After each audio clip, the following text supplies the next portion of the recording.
Todo mundo acha que sangue na urina é perigoso quando dói.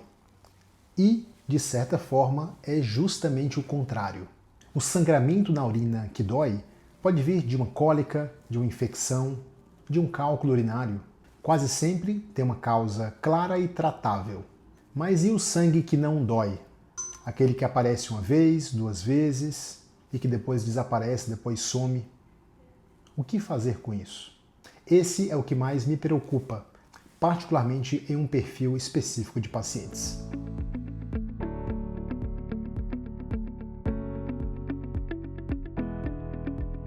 Meu nome é Thiago Mourão, eu sou médico urologista e uro-oncologista aqui em São Paulo. E hoje nós vamos falar de um sintoma que, embora pareça simples, o sangue na urina, ele pode ter uma causa perigosa e que necessita de investigação. Pode esconder aí um gradiente enorme de gravidade, dependendo de como ele se apresenta. O nome técnico para o sangramento na urina é a hematúria. E quando essa hematúria é visível a olho nu, lá no vaso sanitário, isso é uma hematúria macroscópica. Ela pode aparecer de duas formas. A urina fica vermelha, rosada, cor de Coca-Cola, ou o sangue está lá, mas você não enxerga a olho nu. Só aparece no exame de urina. Essa é a hematúria microscópica. E olha só que dado importante. A hematúria ela pode acometer cerca de 2,5% da população adulta. Não é uma raridade. E o ponto central desse vídeo é o seguinte. O sangue na urina ele pode surgir de qualquer parte do trato urinário. Desde os rins até ureter, bexiga, próstata ou mesmo pelo canal da urina. Isso significa que a investigação ela não é opcional. Não dá para nós adivinharmos de onde que veio aquele sangramento. E o segundo ponto, que é o que eu quero que fique desse vídeo, é que a ausência de dor ela não significa que não é nada. A ausência de dor ela não é um sinal de segurança. Quando nós falamos de avaliar tumores do trato urinário, a hematúria macroscópica indolor é um dos sintomas que podem acontecer. E muitas vezes é a única manifestação inicial. E vou mostrar aqui para vocês porque isso importa na prática. Semanas atrás, um paciente chegou no consultório, um homem de 52 anos, tabagista por mais de 20 anos, mas tinha parado havia 2 anos. Ele estava bem, sem dores, mas chegou a apresentar 2 episódios recentes de sangue vivo na urina. Sempre no dia seguinte, a cor da urina estava normal. E daí ele concluiu, bom, já que passou, deve ter sido alguma coisa que eu comi. Mas a diferença entre consequências ocasionadas por determinados alimentos, beterraba, amora, isso pode ser feito por meio de um exame de urina. Quando ele chegou, foi preciso investigar com cuidado. Exame de urina, exame de imagem e também uma cistoscopia, que é um exame endoscópico do interior da bexiga. Esse perfil, homem acima de 50 anos, fumante, apresentando um quadro de hematúria macroscópica, sem procurar o médico, é exatamente o perfil que me preocupa no dia a dia. O ponto aqui é, se fosse um episódio, já seria o suficiente para investigar. Se nós formos no Google e buscarmos causas para sangue na urina, uma lista enorme de coisas vai aparecer. Mas deixa eu organizar aqui de um jeito que faça um pouco mais de sentido para nós. Então a causa número 1, infecção urinária. É a mais frequente, especialmente em mulheres. A cistite, a infecção na bexiga, é muito comum, particularmente após a menopausa, e pode cursar com quadros de sangramento, mesmo o sangramento visível na urina, sendo que na cistite, muitas vezes outros sintomas também podem ocorrer, como desconfortos, ardências, dor na região mais baixa do abdômen. Aqui o diagnóstico ele é relativamente direto. Causa 2, cálculos urinários. Pedras nos rins ou na bexiga podem causar sangramento na urina, principalmente quando estão se movendo. É como se pequenos cristais arranhassem aquela parte do revestimento mais interno do nosso trato urinário, e isso acabe ocasionando pequenos sangramentos, mesmo que microscópicos. Quando um cálculo está se movendo ou quando causa uma obstrução, pode ocorrer dores intensas, as cólicas renais. Esse é o típico do paciente que não aguenta e vai para a emergência, vai para o pronto-socorro. Causa 3, a hiperplasia prostática benigna. O aumento benigno da próstata, principalmente em homens mais velhos, ele pode comprimir a uretra. Com o crescimento, mais vasos vão surgindo para nutrir aquela próstata aumentada e está mais sujeita a pequenos sangramentos. Aqui, frequentemente, o paciente já tem outros sintomas: jato mais fraco, sensação de esvaziamento incompleto da bexiga, esforço para urinar. Causa 4, e a causa mais importante para a gente entender aqui o ângulo desse vídeo, são os tumores do trato urinário, particularmente tumores de bexiga. Câncer de bexiga, câncer de rim e câncer de próstata. Todos podem ter como primeira e às vezes única manifestação a hematúria macroscópica indolor. Repito, primeira e única manifestação em alguns casos, particularmente os tumores de bexiga. Sem dor, sem cansaço, sem febre. E se não houver uma investigação, aquele tumor pode continuar crescendo. O post lá do site que embasa esse vídeo, ele traz uma lista de sinais que merecem atenção. Deixa eu passá-los aqui para você. A hematúria macroscópica, isso já é um motivo de consulta. O sangue detectado somente no exame de urina. A hematúria microscópica, particularmente quando persistente, também merece investigação. Coágulos de sangue na urina, isso já é uma urgência. Dor intensa em algum dos flancos ou na região do ventre, junto com o sangramento.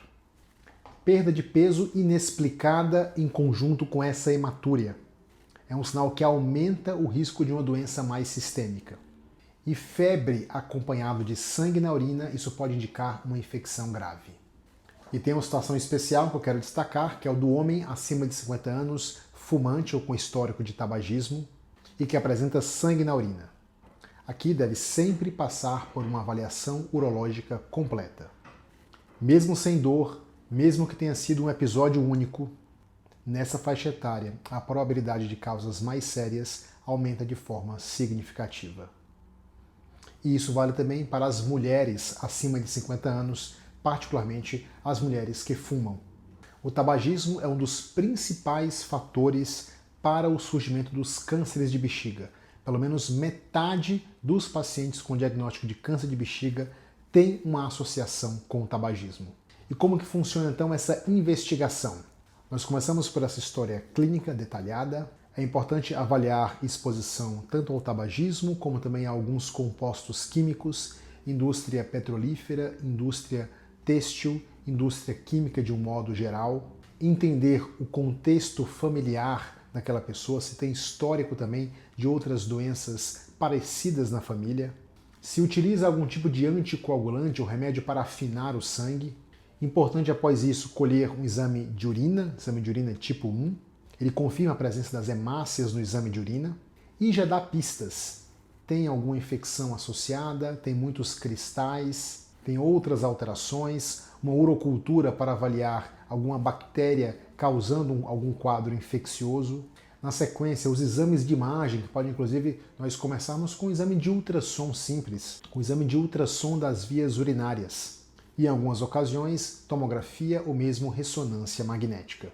Eles avaliam a anatomia desde os rins, ureteres e da bexiga, trato urinário baixo, e vamos em busca de tumores, cálculos, cistos, pólipos, enfim, qualquer lesão que possa dar algum indício da causa desses sintomas. E quando há o risco de câncer de bexiga, entra em cena o exame mais importante, que é o da cistoscopia. Da mesma forma que nós fazemos endoscopias para avaliar o esôfago e o estômago, também realizamos colonoscopia para avaliar o intestino grosso. Aqui na bexiga nós fazemos a cistoscopia para avaliar o trato urinário baixo, uretra, próstata no caso dos homens, a parte mais interna, e também bexiga. Normalmente esse exame ele é feito em um contexto hospitalar, mesmo de hospital dia, isso pode ser realizado, e uma microcâmera é introduzida pelo canal da uretra, visualizando todas aquelas estruturas até chegar na bexiga. Isso é importante porque algumas lesões pequenas, particularmente aquelas menores do que 5 milímetros, elas podem passar despercebidas em exames de imagem, mesmo ressonância magnética. E daí a cistoscopia é fundamental para, de fato, avaliar essa região. O tratamento da hematúria ele depende inteiramente da causa, não existe um tratamento padrão para todas as causas de hematúria. No caso de infecções urinárias, serão introduzidos antibióticos, por períodos de tempo variados, a depender também da suspeita clínica e do quadro clínico do paciente. Mas em casos de sangramento decorrentes de infecção, após tratamento adequado, o sangramento tende a cessar depois de 48 horas do tratamento correto. A hidratação adequada também acelera essa recuperação.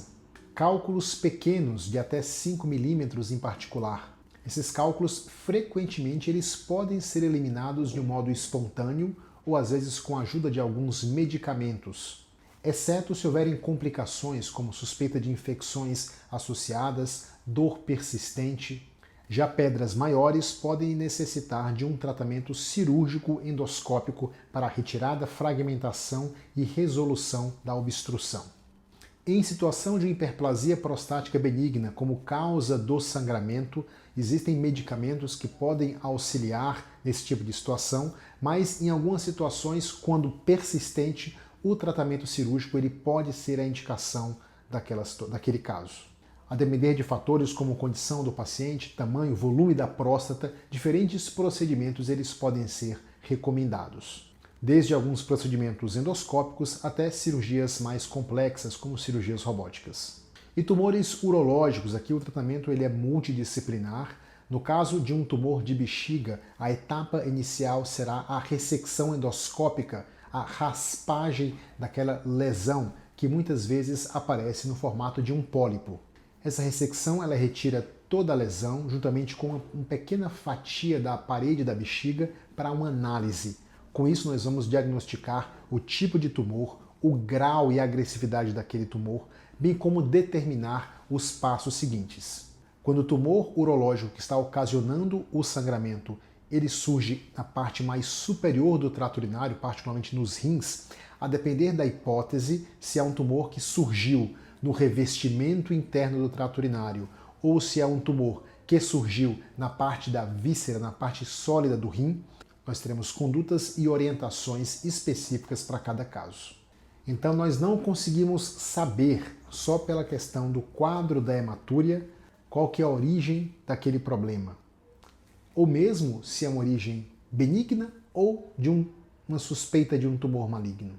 É fundamental fazer uma investigação com o urologista.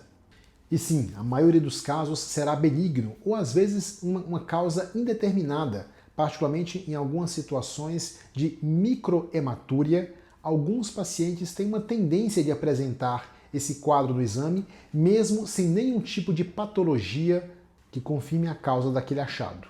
Em se tratando de uma microhematúria que foi investigada adequadamente, caso não tenha sido detectado nada significativo, nós apenas orientamos um acompanhamento, um segmento. Isso pode acontecer. Por exemplo, algumas pessoas têm uma tendência de ter quadros de microhematúria ou mesmo hematúria macroscópica após atividade física mais intensa. E isso pode ser uma orientação apenas de acompanhamento. Sangue na urina não é um sinônimo de câncer, mas também não é um sintoma, mas também não é um sinônimo de que se passou, deixa para lá. E se esse vídeo fez sentido para você, curte, compartilha, comenta aqui com a gente, compartilha com alguém que talvez esteja esperando o sangue passar sozinho para daí procurar uma ajuda. Até a próxima!